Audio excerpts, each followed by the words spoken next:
પ્રણામ મિત્ર, જ્ઞાન અને ગમ્મત ની વાત રજૂ કરી રહ્યા છે મારા પપ્પા શ્રી બટુકભાઈ ટાટમ. જય માતાજી. જય માતા.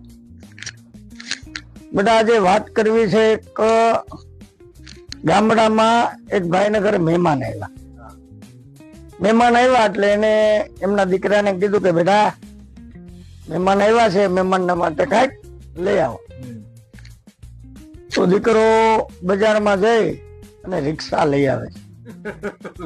એટલે મહેમાન રિક્ષામાં બેસીને વયા જાય છે.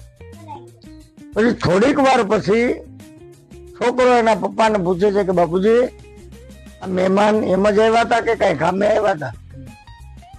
તો કે બેટા એ તારું હક પણ જોવા આવ્યા હતા, તારી સગાઈ કરવી હતી ને. પછી તો છોકરાને અફસોસ થાય છે અને સાયકલ લઈને ભાગે છે.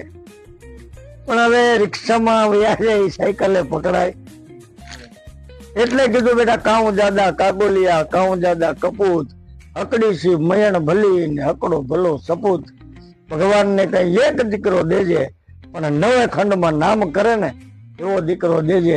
અને કદાચ ભાઈ દીકરી હોય તો એવી દીકરી દેજે કે 3 કુળને ઉજાડે, 3 પખાને ઉજાડે. એને એ ભગવાનને કઈ નકર વાંજી લાગે. પ્રણામ મિત્રો, આ વાત તમને ગમી હોય તો પ્લીઝ ચેનલ લાઈક કરો, શેર કરો, સબસ્ક્રાઇબ કરો. જય માતાજી.